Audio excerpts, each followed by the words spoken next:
तो मेरे शेरों का स्वागत है लेक्चर नंबर 35 में, जहां पे हम आज थर्मोडायनेमिक्स पढ़ रहे हैं। थर्मोडायनेमिक्स हम शुरू कर चुके हैं, थर्मोडायनेमिक्स के लेक्चर हमारे चल रहे हैं। तो जितने यार दोस्त हैं थर्मोडायनेमिक्स वाले, जिनको सीखना है थर्मोडायनेमिक्स क्या है कैसे है, हमारा फ्लो अच्छी तरह से शुरू हो गया है। तो मुझे पता नहीं आप किस टाइम पे लेक्चर करते हो, मेरे हिसाब से टाइम मैटर नहीं करेगा, लेकिन मैटर करेगा कि जब आप बैठो तो आप एक वन गो में करो, ठीक है। नहीं तो आप बैठोगे, फिर पॉज करके मम्मी बुला रही है तो धनिया पुदीना लेने चले जाओगे, फिर वापस से बैठोगे, नोट्स बना रहे हो, फिर नोट्स को बीच में कॉमा डाल के वापस कोई बुला रहा है, बहन बुला रहे, पापा बुला रहे, कुछ काम आ गया, ठीक है। ऐसे वक्त में ना बैठो बच्चों, ऐसे वक्त में ना बैठो।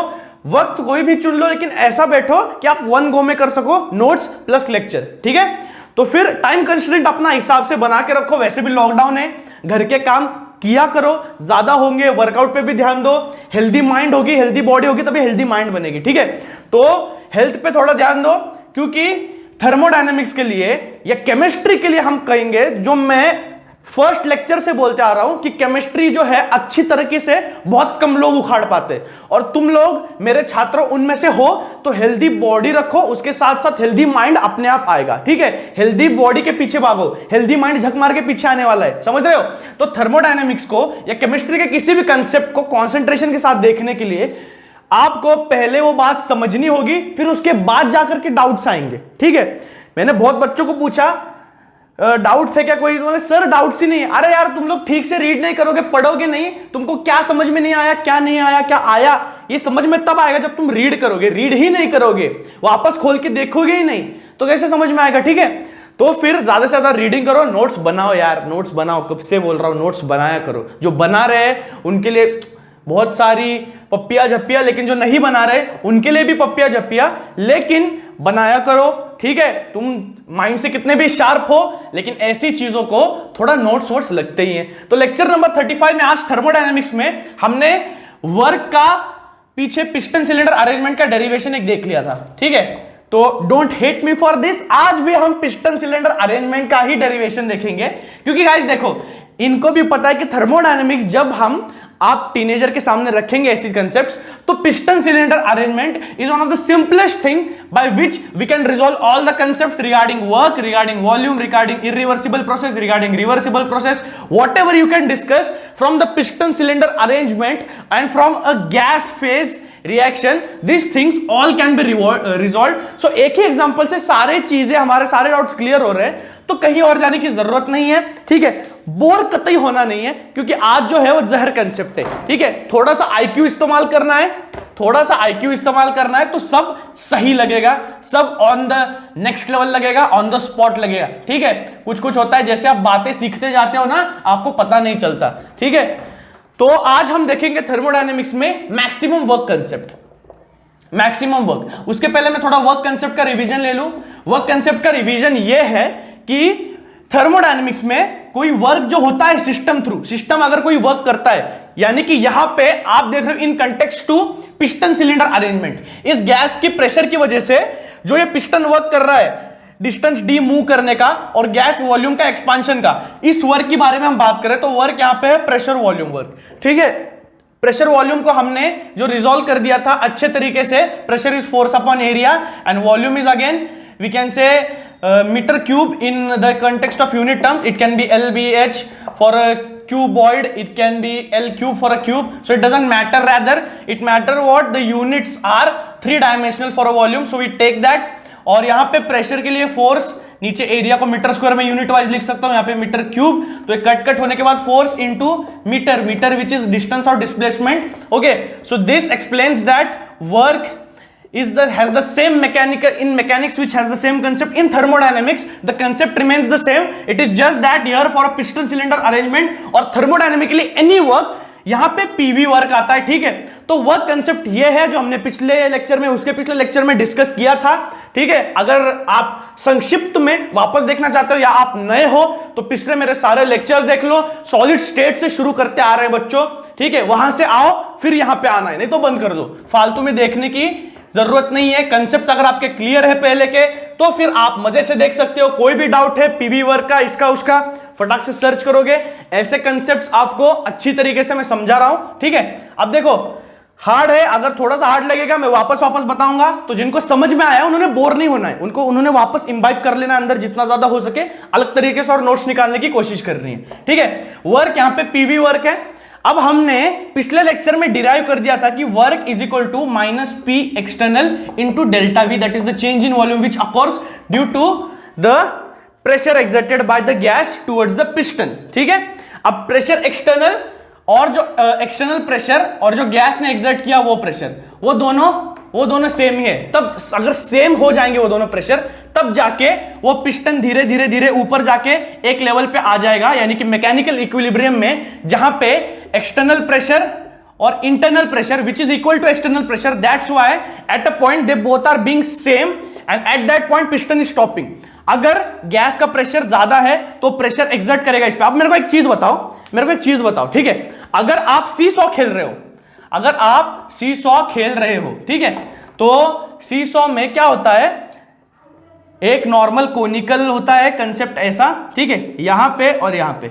अगर मुझे बताओ इसका वेट W1, इसका वेट W2, ठीक है, तो अगर वेट्स में थोड़ा बहुत डिफरेंस है तो आप झूल सकते हो, ये थोड़ा सा प्रेशर लगाएगा नीचे, सामने वाला ऊपर चला जाएगा, सामने वाला ऊपर से वापस थोड़ा नीचे प्रेशर लगाएगा, उसके सामने वाला ऑपोजिट वाला ऊपर चला जाएगा। अगर मैं कहूं W1 is equal to W2, समझ रहे हो शेरो, W1 is equal to W2, दोनों पतले पतले, दोनों मीडियम है, या दोनों हल्क है, दोनों जाड़े, तो फिर क्या होगा, W1 is equal to W2, यानी कि अगर दोनों का वजन सेम है तो सीसॉ क्या होगा, seesaw will be in a mechanical equilibrium, that is both the weights this one. ठीक है, ये सीसॉ का जो ये है, इसकी दंडी सीधी रहेगी, ना ऊपर जाएगी ना नीचे जाएगी। तो इसी तरह से यहां पे अगर एटमॉस्फेरिक प्रेशर ज्यादा है तो पिस्टन नीचे जाएगा, और गैस का प्रेशर अगर ज्यादा है तो पिस्टन ऊपर जाएगा। लेकिन अगर पिस्टन एक ही जगह पे खड़ा हुआ है, मोशनलेस है, मोशन में नहीं है, तो मैं क्या कहूंगा, the external pressure and the gas pressure both are equal. अब समझ में आ रहा है, इस भाषा में समझ में आ रहा है, ठीक है। तो प्रेशर इसीलिए इक्वल है, इसीलिए पिस्टन रुका हुआ है, इसीलिए ये सीसॉ भी है, ये सेम है क्योंकि इसका वेट सेम है। अगर ऊपर नीचे होता तो पिस्टन, या तो ये सीसॉ नीचे होता या ऊपर होता, ठीक है। तो इसीलिए मैं कह रहा हूं यहां पे प्रेशर एक्सटर्नल लिखा हूं। कुछ बच्चे पूछ रहे होंगे प्रेशर EXT क्यों लिखा है, यहां पे प्रेशर गैस नहीं लिखा है। गैस का ही प्रेशर है बेटा, मेरे शेरों, गैस का ही प्रेशर है, बस ये इक्वल है एक्सटर्नल प्रेशर पे, बस ये इक्वल है एक्सटर्नल प्रेशर पे। अब इक्वल कैसे हुआ, इसने वर्क किया ना, इसने काम किया। क्या वर्क किया, इसने पिस्टन को पुश किया। अब कब तक पुश करेगा, जैसे कि मैं गर्म चाय लेके रूम टेम्परेचर में रख दूं तो कब तक ठंडा होगा वो, जब तक रूम टेम्परेचर पे अटेन नहीं हो जाता। तो ये कब तक पुश करेगा, जब तक एटमॉस्फेरिक प्रेशर के इक्वल नहीं हो जाता। So that difference between external pressure, or we can say pressure of gas, that difference between the atmospheric pressure and the gas pressure, that pressure is called the driving force यानी कि इसी की वजह से gas इस piston को push कर रहा है। यानी कि अगर मैं चाय का कप ले लूं, जैसे मैंने बताया, ठीक है, इसका कोई टेम्परेचर है T1 जो कि रूम टेम्परेचर है T2, अगर मैं इसको TR ले लूं, room temperature, of course T1 temperature, चाय गर्म है, T1 टेम्परेचर रूम टेम्परेचर से ज्यादा है। सो the T1 minus TR which will be delta T, this is the driving force मतलब क्या, इसी की वजह से चाय जो है ये वर्क कर रहा है। किसका क्या वर्क कर रहा है, ठंडा होने का काम कर रहा है। So this is the driving force. Because of this the cup of tea is reaching to the room temperature. If difference wasn't there would be nothing, ठीक है। और यहां पे अगर मैं डैम का पानी ले लूं, एक हाइट पे है और नीचे दूसरी हाइट पे कुछ पानी है, अगर मैं यहां का पानी छोड़ दूं, ठीक है, so this energy is been converted from potential to kinetic. Why, because of the distance in the height. So your height is the driving force. So ऐसे ड्राइविंग फोर्स का एग्जांपल है। तो मेरे बच्चों, जब आप रीड करोगे, देखो अब कुछ बच्चे रीड करने से, प्रतीक सर हमको रीड करने से ही समझ जाता है, हम उतने टैलेंटेड है, रीड करने से समझ जाएगा, लेकिन रीड में आपको ड्राइविंग फोर्स का मतलब नहीं ना देंगे बेटा, है ना। ड्राइविंग फोर्स का मतलब समझने के लिए आपको ठीक से समझना होगा। आप लेक्चर देखोगे तब आपको थोड़ा सा अच्छा वाला आइडिया आएगा, और clearer image will be in front of you. I can से crystal clear image will be in front of you.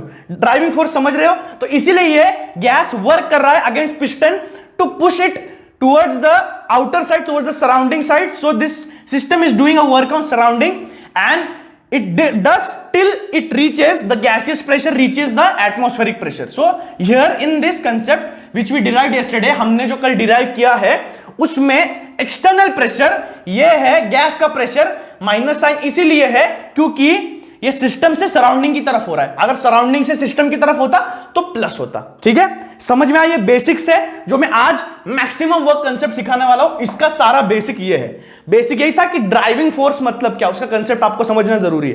ठीक है, मैक्सिमम वर्क। अब मेरे को बताओ ये गैस जो है ये मैक्सिमम वर्क कब करेगा?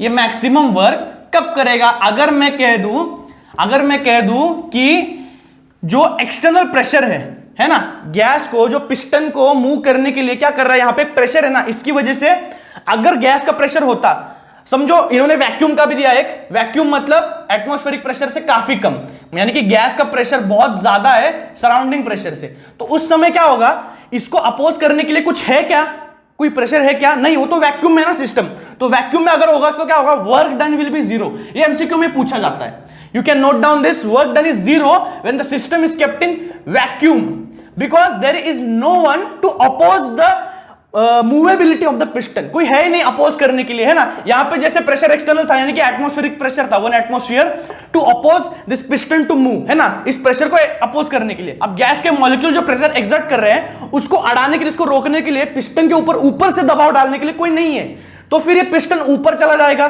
तो इसीलिए वहां पे गैस को कोई मेहनत नहीं करनी पड़ रही, यानी कि गैस को कोई वर्क नहीं करना पड़ रहा।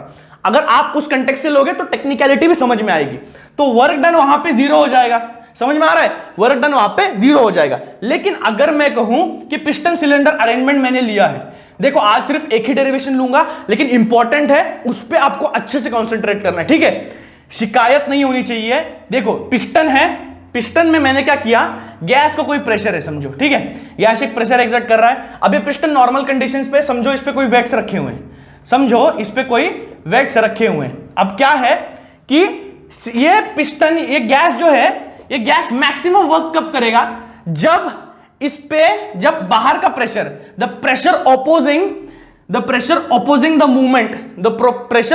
मूवमेंट ऑफ द पिस्टन, यानी कि बाहर से मैं दबा रहा हूं पिस्टन को, ऐसे गैस ऊपर आने की कोशिश कर रहा है, लेकिन मैं बाहर से दबा रहा हूं उसको। सो अगर ये बाहर वाला प्रेशर ज्यादा होगा तो गैस को ज्यादा वर्क करना पड़ेगा, ज्यादा मेहनत करनी पड़ेगी ऊपर आने के लिए, है ना, ज्यादा ढकेलना पड़ेगा। So that's when it happens that maximum work is done by any system when the opposing pressure is that much greater. समझ में आ रही बात? अगर एक्सटर्नल प्रेशर ज्यादा ग्रेटर है तो गैस जो है उसको ज्यादा मेहनत करनी पड़ेगी पिस्टन को मूव करने के लिए, सीधी बात है। तो उसी समय हम कहते हैं कि सिस्टम ने मैक्सिमम वर्क किया। तो मैक्सिमम, ज्यादा से ज्यादा वर्क कितना पर कर पाएगा वो? अब देखो उसका ड्राइविंग फोर्स है। ड्राइविंग फोर्स क्यों है? ड्राइविंग फोर्स है कि बाहर का प्रेशर इसके प्रेशर से अगर ज्यादा है, या इसका प्रेशर बाहर के प्रेशर से ज्यादा है, ठीक है, कोई भी अगर ज्यादा है तो ये वर्क करने वाला है, जब तक बाहर का प्रेशर और अंदर का प्रेशर इक्वल नहीं हो जाता। तो यहां पे डेरिवेशन के हिसाब से हम गैस का प्रेशर पकड़ लेंगे P और बाहर का प्रेशर पकड़ लेंगे P एक्सटर्नल। अगर मुझे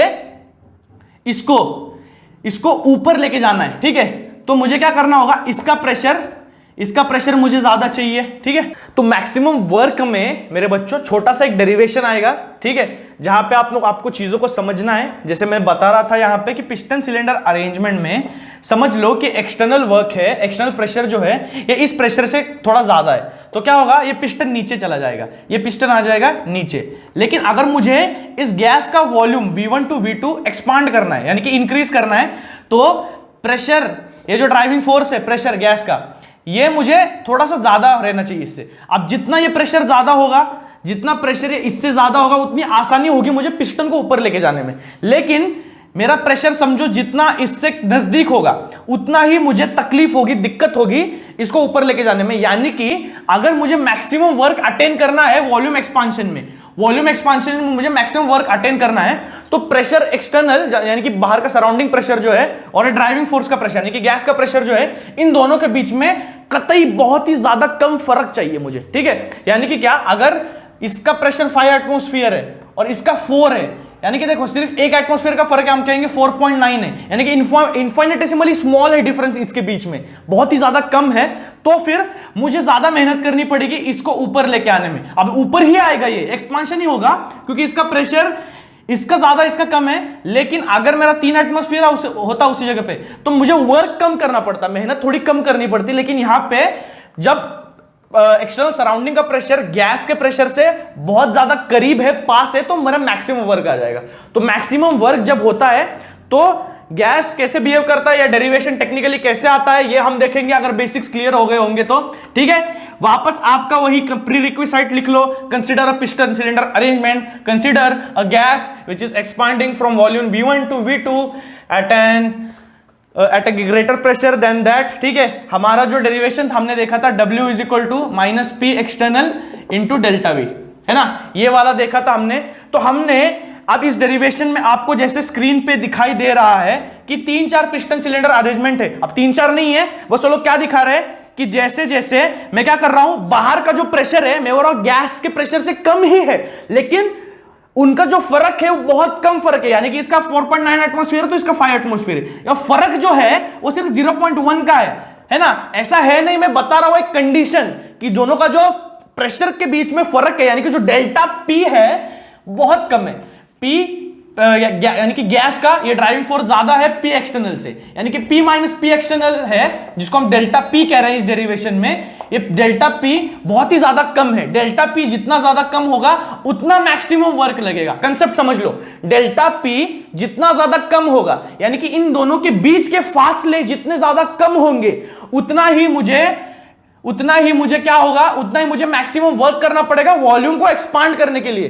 देखो, अगर P एक्सटर्नल 3 एटमॉस्फेयर है, पकड़ लो, चलो डाल दो इसमें डेल्टा P को। P एक्सटर्नल 3 एटमॉस्फेयर है, P 5 एटमॉस्फेयर है, तो 5 माइनस 3 2 एटमॉस्फेयर, यानी कि 2 गुना गैस का प्रेशर इससे ज्यादा है। तो इसको ज्यादा काम करना पड़ेगा क्या ऊपर ढकेलने में, पिस्टन को? नहीं करना पड़ेगा शेरो।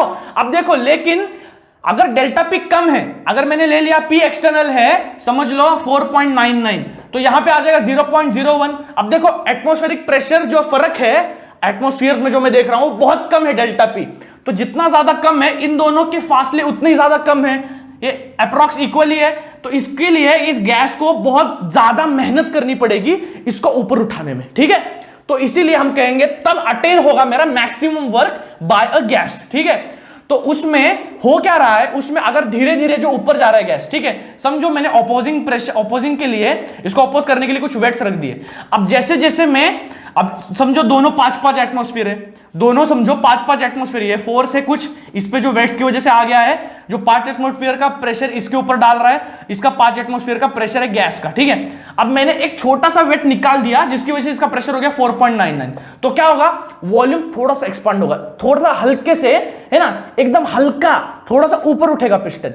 मैंने और एक निकाल दिया जिसकी वजह से हो गया 4.80, तो और एक निकालने के बाद 4.80 प्रेशर होगा तो और थोड़ा सा पिस्टन ऊपर उठेगा। इसीलिए यहां पे इन्होंने पहले यहां पे पिस्टन दिखाया, फिर यहां पे उड़ गया, फिर यहां पे और फिर यहां पे, यानी कि क्या, धीरे धीरे वॉल्यूम बढ़ रहा है जिसको मैं डीवी बोल रहा हूं। That is the volume is expanding but infinitesimally in small quantities. धीरे धीरे, बहुत ही धीरे धीरे वॉल्यूम इंक्रीज हो रहा है, उसी तरीके से प्रेशर डिफरेंस भी बहुत कम है। तो यहां पे मैं बोल दूंगा the pressure external has been increasing very slowly and the thing is that see, अब डेफिनेशन और डेरिवेशन में अगर आप देख लोगे, आपने थ्योरी लिख ली, अब देखो हमको लिखना है delta P is the driving force, that is the pressure of gas minus the external pressure, and of course if I have to expand the volume, the gaseous pressure is more than the external pressure, or I can write pressure external is equal to delta P minus P which is minus PXT. I just rearrange the terms, PEXT pressure external मैंने यहीं पे रख दिया, यानी कि जो atmospheric pressure है,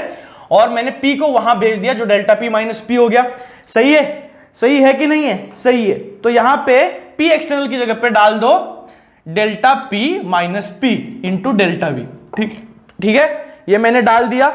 अब यहां पे जो है मैं बोलूंगा as expansion is reversible, P is greater by a very small quantity dP then PXT। अब देखो मैं कहूंगा यहां पे कि अब रिवर्सिबल प्रोसेस है। अब देखो, अगर मैंने जो वेट उठाया था जिसकी वजह से प्रेशर कम हो गया एक्सटर्नल वाला, मैंने वेट वापस रख दिया तो पिस्टन वहीं पे आ जाएगा और प्रेशर हो जाएगा 4.99, यानी कि रिवर्सिबल प्रोसेस है कि नहीं। इनफाइनेटेसिमली स्मॉल वेट्स की कंसेप्ट मैंने आपको बताई थी कि अगर मैं धीरे धीरे वेट्स को बढ़ाता घटाता रहूं तो मैं प्रोसेस को अपने कंट्रोल में रख सकता हूं, लेकिन यानी कि जब चाहे मैं उसको रिवर्स कर सकता हूं, जब चाहे मैं उसको एक्सपांड कर सकता हूं, जब चाहे मैं उसको कॉन्ट्रैक्ट कर सकता हूं। ठीक है, तो इसीलिए ये दोनों में प्रेशर डिफरेंसेस बहुत कम है, इसीलिए मैं क्या करूंगा, P माइनस पी एक्सटर्नल इसको बोलूंगा डीपी, है ना। तो P माइनस पी एक्सटर्नल मैं इसको बोलूंगा डीपी, या डीपी यानी कि क्या, डी जब आ जाता है इसको डिफरेंशियल टर्म बोलते हैं, यानी कि बहुत छोटे छोटे जो चीजें होती है उनके लिए हम लेते हैं। वॉल्यूम भी इंक्रीज हो रहा है तो डीवी से हो रहा है। डीवी यानी कि क्या, बहुत कम। डीवी, डी कोई अलग चीज नहीं है, डी यानी कि डिफरेंशियल वॉल्यूम, यानी कि बहुत छोटा, है ना, बहुत ही छोटा, इनफाइनाइटेसिमल, विच आई कैन से प्रॉपर वर्ड फॉर। तो यहां पे वापस हमको दिया है तो वर्क डन भी धीरे धीरे होगा।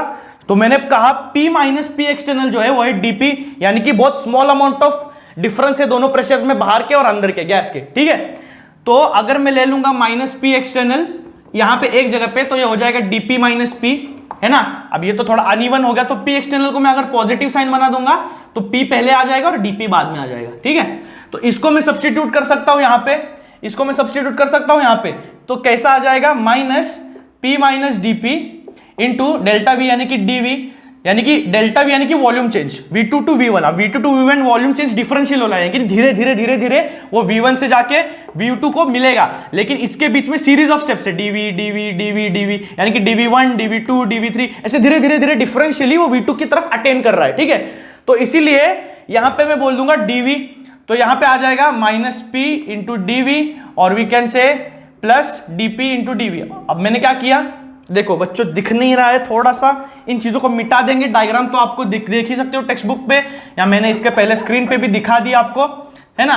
अब यहां पे क्या किया मैंने, dv को जो है अंदर मल्टीप्लाई कर दिया, बस यहां पे हो गया माइनस p इंटू डीवी, ये माइनस माइनस प्लस, ये dp इंटू डीवी, ठीक है, ये w आ गया।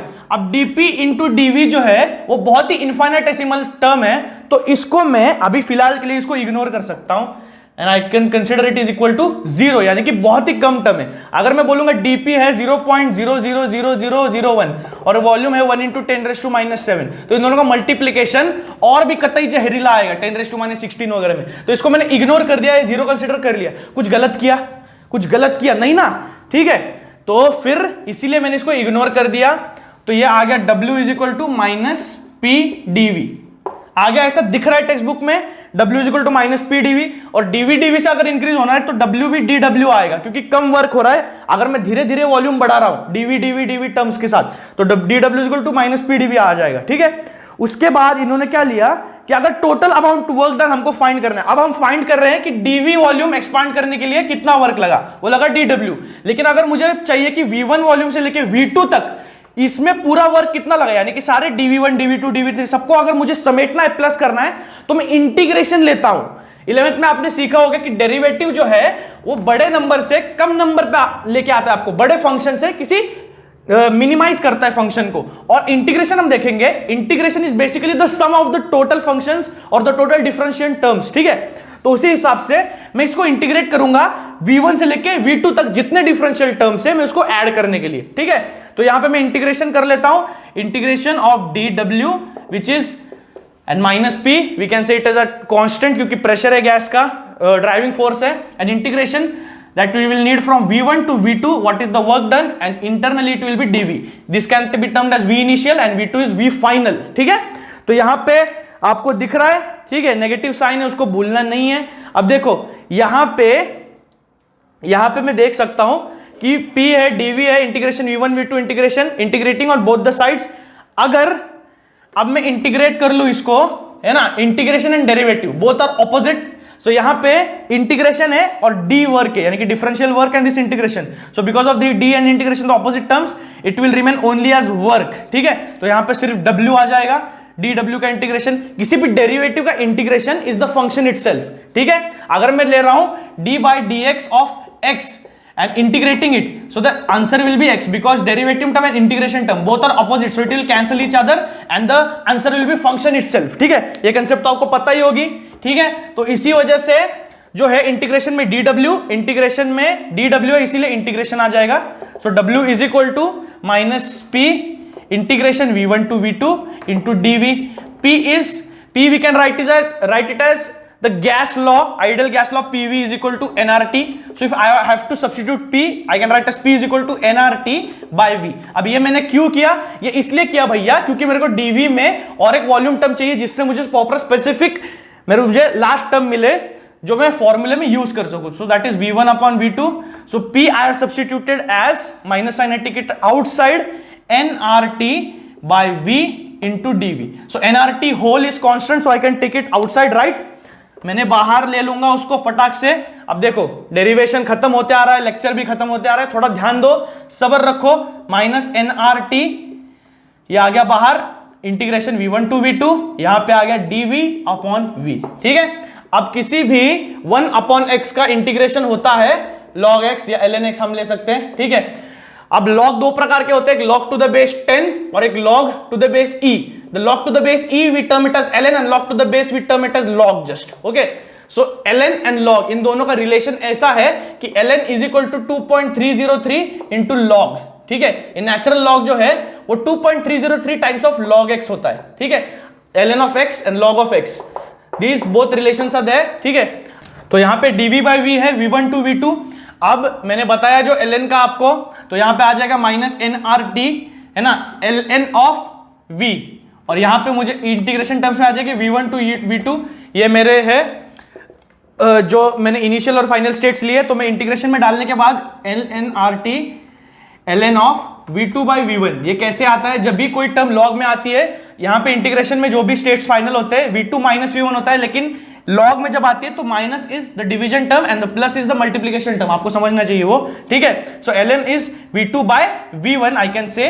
Okay. So this is the term I substitute it by log if I say. तो मैंने रिलेशन बता दिया, माइनस nRT ln की जगह पे मैं डालूंगा 2.303 log of v2 by v1.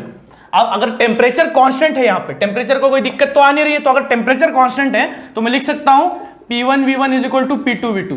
It is Boyle's law I think. So यहां पे V1 बाय V2 को मैं सब्स्टिट्यूट कर सकता हूं P2 बाय P1 के साथ. तो अगर आपको न्यूमेरिकल में दिया है प्रेशर फाइंड कर लो, तो V1 बाय V2 को आप सब्स्टिट्यूट कर सकते हो P2 बाय P1 से, और आप यूज कर सकते हो इस डेरिवेशन को, जहां पे आपको टोटल वर्क मिलेगा किसी भी रिवर्सिबल प्रोसेस के लिए, which is the maximum work done by any system. ठीक है. So this was the final derivation and this was the thing. बहुत ईजी था, आसान था. अगर आपको टफ लग रहा है, डाउट्स पूछो. ठीक है. और अगले लेक्चर में मैं आऊंगा थर्मोडायनामिक्स के लॉस को लेकर के, इंटरनल एनर्जी के कंसेप्ट को लेकर के. तो अगले लेक्चर में मिलते हैं. उसके लिए नोटिफिकेशन के बेल आइकन को जरूर प्रेस कर दीजिएगा. लाइक शेयर सब्सक्राइब करिए. केमिस्ट्री की फ्री सीरीज चल रही है, चलती रहेगी, चलती ही रहेगी. जल्दी से जल्दी आइए, ज्वाइन होइए. ठीक है.